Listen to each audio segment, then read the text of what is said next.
Welcome back to Mums in Melanin. I'm Takumbo. I'm Ayola. I'm Debbie. I'm Takoni. And before we go any further, I'm going to need y'all to click subscribe. Yes, We've got please. a goal. We're trying to get to 500 followers. Come on. We're putting out great content each and every Tuesday. So if you're here for the journey, just click that little subscribe and join the party for real. Yes.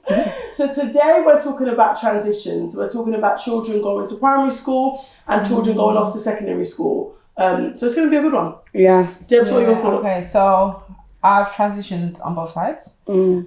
So going into primary school, start there. So nursery is where it is, right? Like you pick your nursery because you just want your child to, I guess, develop in the best place possible.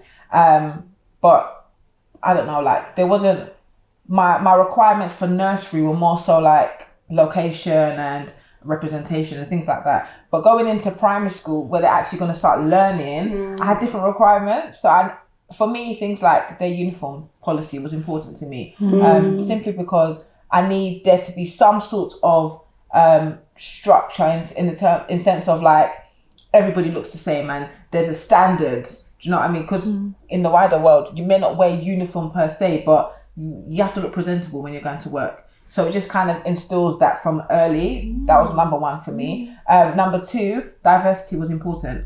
So I need my child to go to school and see other children that look like him. And that's in the playground and in the staff as well. The school ethos, what they stand for, what they strive for, like that was important to me as well. So these kind of things I took into consideration. Alongside, location and of course Ofsted rating, that's very important. When the Ofsted rating happened. So when I was looking for primary schools for Isaiah, number one, I'd moved to a new borough, so it's literally started from scratch. I didn't know any schools. What I was used to and what I had heard were all schools in a different borough, so I had to literally start from scratch. And it was during the midst of COVID. So a lot of the Ofsted ratings were from years back because no one was coming out during COVID. So I kind of had to take that and take this and take that and take that and formulate my own kind of idea of what the school was like, alongside going to welcome events virtually whenever I could possibly, right? And they're not the same. It's not the same. You don't get the same feel for it. But I bore in mind that I have a goal. My goal is for my child to develop and learn in the best place possible. So I kind of had my list, like the pros and cons, and I weighed it up of my top three. I guess you get six places when you're picking for primary school and secondary school. But but I had my top three because the other three are just like worst case scenario, right? And I went with that. So I guess with looking for places, it's pretty much like I've just listed what was for me. When my sister-in-law was looking for her child, her requirements were different. And I was like, oh, okay, I didn't even think of that. Do you know what I mean? So it's for each person is different, isn't it? What you're looking for. She was looking at like whether they have more after school club and breakfast club because obviously she's working. But that never crossed my mind. Maybe because one, I just figured all schools have it, but actually they don't. They don't provide that service. So if that's specifically what you need, you're going to look at a school that provides that. But I don't know, that's me. I don't know for anybody else. How was Isaiah, I guess, then leaving nursery, going into reception? Like, what did you tell him? Was he excited? Was he nervous? How was it making friends? Well, there wasn't really. I guess he was still very young. And they tried to prepare them in nursery, right? Because they put them into preschool, right? So they prepare them, like they stop them from taking naps. They maybe they put them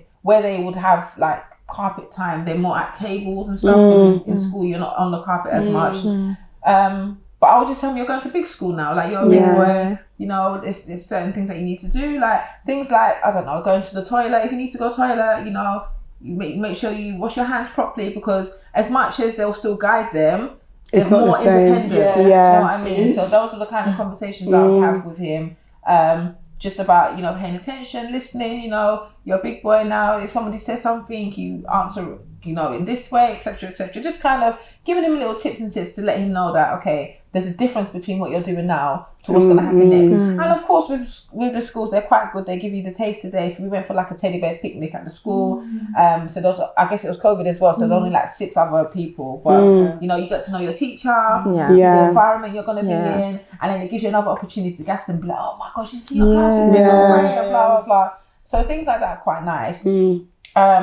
transitioning from primary to secondary school now, I guess they're older, so they're already quite excited because like they're talking about, I'm gonna go to this school, or my friend's going to that school, and blah blah blah. But my main thing was, okay, like we're in the big leagues now. This is where it all happens. You know, like put your game face on. You know, year 7, like fine, you're still a baby. Like you're still transitioning from year 6. You're like a small fish in the big pond. So to speak. So I wasn't too like, if you're little things that she was doing in year 7, I wasn't really paying much attention to because like you haven't really adjusted. From year 8 onwards, I'm like, listen, you need to buckle down now. Like this is setting you up for the future. So secondary school, I feel, is where your child is really molded. That's when they come into themselves. That's when their personality flourishes. That's when their capabilities start to show. You start to see the type of person they are, where their mind is at, where they could potentially go. Like obviously, like right now, if you say to Kiana, what do you want to do? She's still a bit, I'm not too sure. But there's a foundation. We know where she's strong. We know where she needs more help. Whereas in primary school, everything's still like, it's all in the air. It's not really anything. So there's a lot more structure. So that's why I kind of had to install in her, like, playtime's over. This is where we need to buckle down. Because everything you do from this point onwards is going to impact something that you want to do in the future. Right? So, It's interesting. I mean, just going back from the transition, obviously, Mikhail's going to be 4. He's going into quote-unquote big school. But he's going to reception. And I'm just thinking, for me, like you said, a lot of the things yourself and your sister-in-law considered. But I think meeting the teacher was something I was very eager to do. Because they're just so young and... You know when you mentioned the representation within the staff, I do think that's a big thing. But then also just someone who actually loves their job and loves kids, because it could be so damaging for a child if you don't. You're spending so many hours here. I just didn't want it to be like you have a new change and now, you know, the person doesn't really relate with you well or try to get to know you because they're just so young. Do you know what I mean? And it's interesting when you mentioned that uniform, like with Mikhail now, I already show him this. I show him the website. So this is what your uniform is going to look like. Show him little things just to slowly kind of, and then he kind of gets excited with this. Oh, when am I going to big school? Am I going tomorrow? Am I going, is it next week, mummy? You know, all these questions. Just to kind of help it become an exciting thing. But I think with primary school, you know, going from nursery to reception or whatever, year 1 or whatever, making friends is easier because children are just they're naturally quite friendly. Like children generally in one class, like you said, they generally just talk and get to know each other. In secondary school, I feel like my concern would be settling and finding yourself, like in year 7, because there are children who don't necessarily go to school with all their friends. I was one of those kids where I went to the best school in Suffolk at the time. Was it in Suffolk? Yeah, it was. But none of my friends were going there because you had to take an exam and all the rest of it. And so when I got there, me being like I'm still a very friendly person, but I'm very friendly. I talk to everybody, blah, blah. Go into a space that it was just me and I literally know nobody here. Yes, I don't know, year 7 for me is a lot more of a concern with the settling, with the friends, with the adjusting to different classes, adjusting to the homework differences. Like every single class you go to, they're giving you homework and it's just like, whoa, this is due here. That primary school isn't like that. But then it's having that open line of communication, right, with your children, because that is what you just described is exactly what happened with Kiana. We moved boroughs. So she started in school and she didn't know anybody. But again, through the years, you build up that confidence within your child. It's not the people around you that's going to define who you are. So if you remain who you are and you're confident in the person and like in who you are, you'll make friends. Do you know what I mean? Like you said, you're a confident and friendly person. So it may not be day 1. By day 2, you've already smiled at somebody. Let me be honest, you make friends. As much as I'm a very confident, friendly person, in that space for me, it was whoa, because I was not used to it. And I was in an environment. I think year 7 is daunting for most people. It was a lot. Particularly because, but at least if you have your friend to do the whoa with, it's a less whoa than when you're on your own, trust me. So for me, I would actually tell you what my mum did that I would have, if she asked me, I would have been like, no, hell no, no way. Basically, my mum being my mum, dropped me to school. You know, you're telling them to leave at the gate, like, leave, man. Everyone's walking about themselves. Let me do my girl, whatever. I walked in, my mum started talking to this person, that person's your daughter, and so. By the time I finished school, she came to get me. It was like, oh, meet this person. Some of those people I'm still friends with today. That's good. And that actually, honestly, because in that environment, there was other people who came with friends from primary school. So naturally they will click because they know each other. These two, they know each other. I was never used to, and I never had to be a beg friend. I shouldn't really use that term, but you know what I mean. I never had to be like, hi, my name is, what's your name? It was never really something I had to do. So it was such an uncomfortable feeling for me at that age. Now I can introduce myself anytime. I know how to network. Back then, networking wasn't something I'm used to. Everybody knew me. I was friends with everybody. And my one class, that was me. So my mum she got me 3 friends. She recruited them for me. And they were great. And then from there, I now had people I went to lunch with. When you walk into like the diner, you don't know where to go and sit. Because the truth is, few people know each other. You don't even know who doesn't. Maybe that one bought packed lunch, the one that didn't know anyone. I went to the corner, so it's just you. It can be quite daunting. Like, where do I go? If I have a best friend now and they're looking at me up and down, how do I handle that? Do I show I'm a bad girl, or do I just help myself and be bullied for the rest? There's a lot, like, and that's what happened to me. And I went to a predominantly white school on top of it, so there was a lot of changes coming from a predominantly black school. So my mum looked at the education, she looked at the Ofsted, she looked at, all of that kind of stuff, all the educational side of things, which were great. But in terms of like the school itself and the living through that school, coming from an area that was, very, very black, essentially, going to an area that was predominantly, Caucasian, for me, it was a lot of changes. And I didn't actually say to my mum, oh, mum, I can't make friends, or it just wasn't a thing that I would say. I think because I was always so confident, I don't know, I wasn't used to really coming and say, me and my mum are very close, but I still wouldn't say, oh, I have no friends, and I don't know, it just wasn't something I'd come and say. I think that's a blessing of your mum knowing that obviously it was going to be really daunting. Because if she didn't, it would have taken me so much longer. Right. And then the one friend I ever made by myself, that one now ended up leaving because she was getting bullied, and it was just a bit techie. So thank God I had... Do you know what I mean? So I do think the transition, maybe because of my experience as well, that's probably why I think it's so much greater. But so much changes in secondary school, and where you kind of set yourself in terms of your friendship groups, it can kind of navigate how you get on for the rest of your school years. That's why I make it a point. I must know every one of your friends. I must know every one of your. If I don't, I need to at least know their name and their face. I have to, because your friendship group will dictate which path you're taking. And as much as people say, oh, my child is an individual, but when your child is in the group, it's easy to go with the wave of the. Do you know what I mean? Like, even as young as Isaiah is, I need to know every one of your friends. Amara, I need to know every one of your friends. And she'll tell me every day, I played with Emmy, I played with Sonia, and I'm like, okay, fine. So I even asked the teacher, oh, she said she played with blah, blah, blah, blah. She said, are these people in the class? She said, yeah.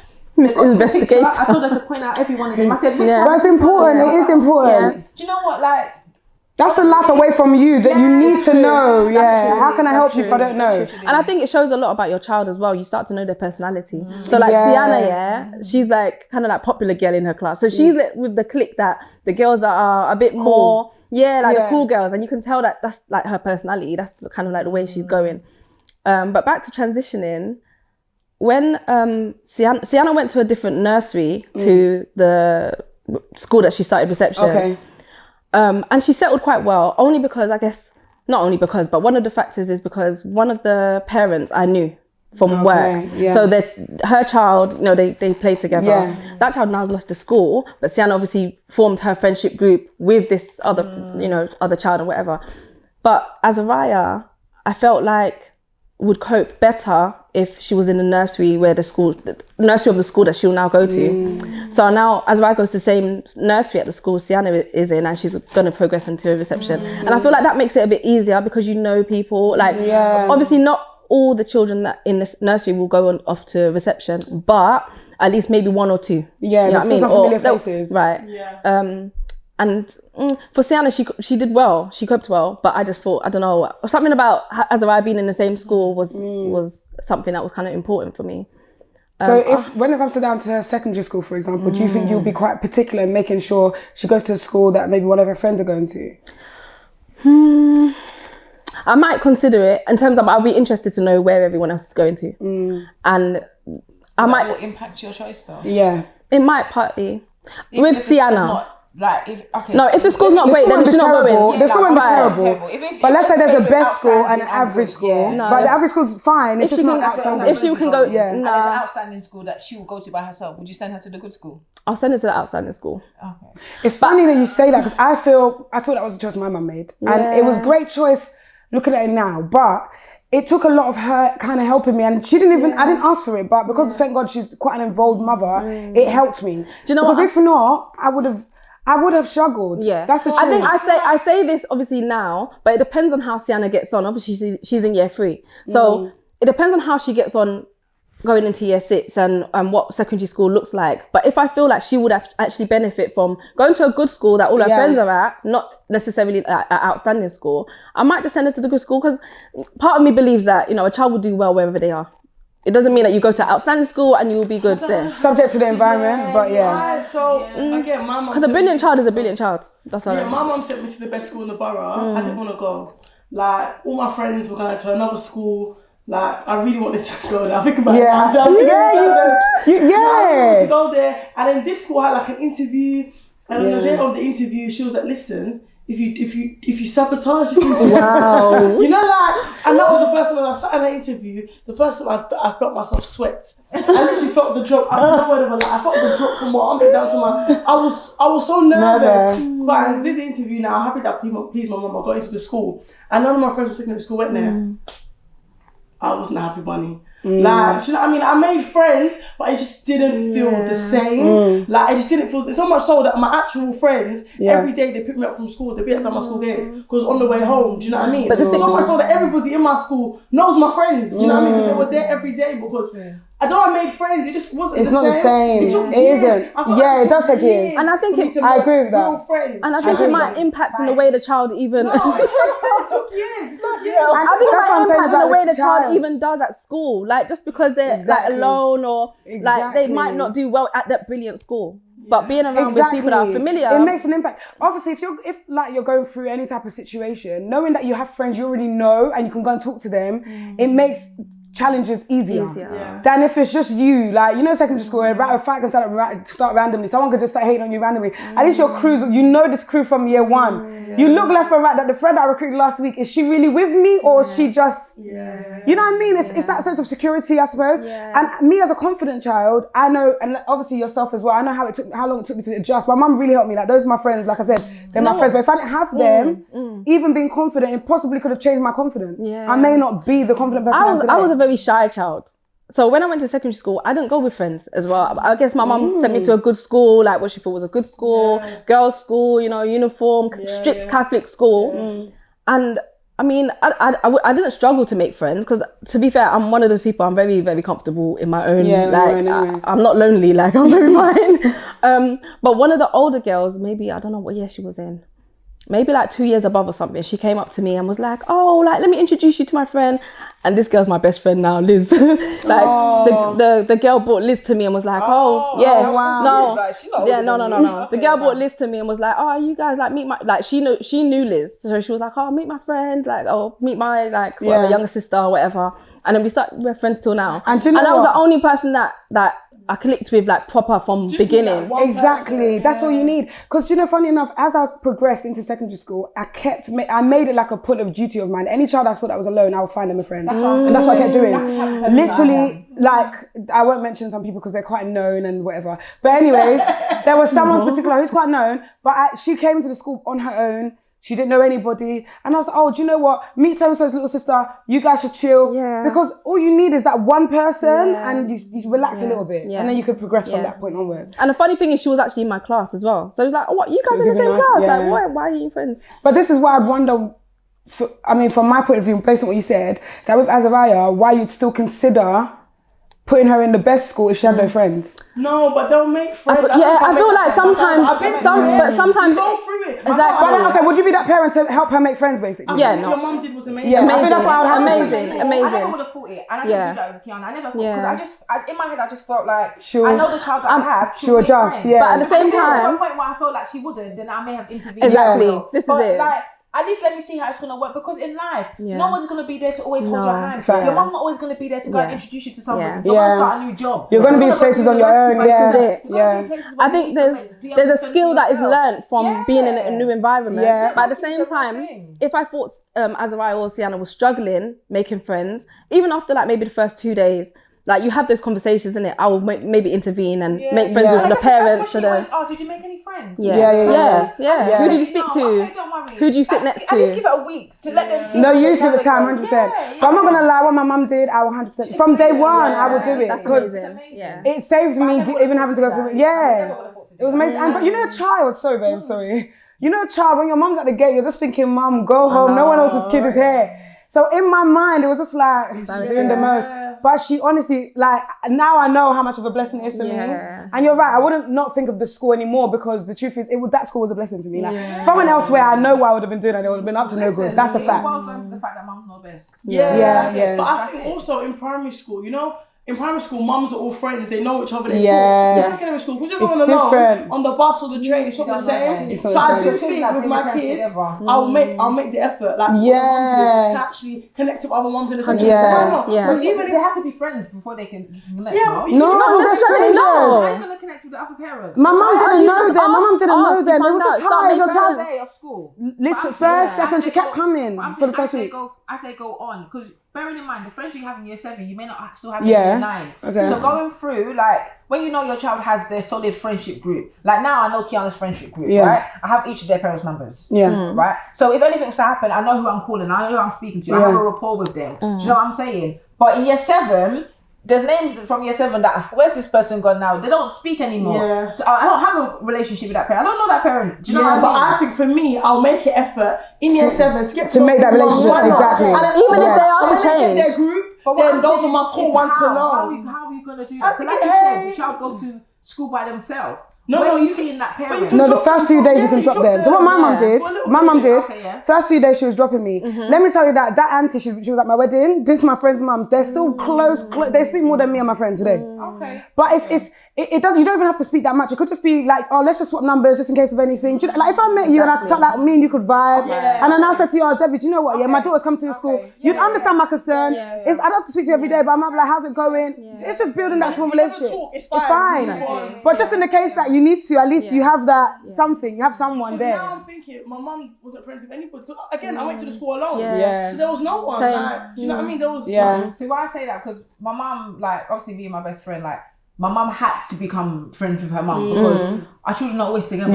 Your child is sleeping in my house, and vice versa. I need to know who this parent is. Of course, it just made sense that they sleep, right? And now, like, I'm in a WhatsApp group with parents from Isaiah's school, like, and they're not even in his class, but as mums we get on and we look out for each other's children. So if they went on a school trip, one of the mums went, she was giving updates in the group, they're doing this, and it's nice because I know that someone's there, someone else. That makes sense. Because then you can call anything happens, you can always always an update. So like things are changing. Things are changing. Because I promise you, I've got my mum to be in a group with any of the parents. You cannot say that. You cannot say that. Why? You tell me what. Tell me. Like it's not possible. But I like how things evolve. I like how parents are more involved in the education of the children and the social side of things as well. It's funny because I'm even thinking about another transition I went through going to secondary school. My primary school was walking distance. My secondary school I had to get a bus. It was the first time I was getting on a bus. And I'm not gonna lie, I was like, Mum, you have to come with me. When we get to the bus stop, you turn around and go back home. Because the whole thing just felt really like, whoa, I'm getting on the bus. I'm so familiar with my area. My school was in my area. Everything was just my known safe space. You know what I mean? So even that transition of getting on the bus in the morning, and I think that's also why she helped me make sure she was relieve herself. So she realised someone else was coming from the area too. She connected the friends and you people began on the bus. I can go home and get what I need to do.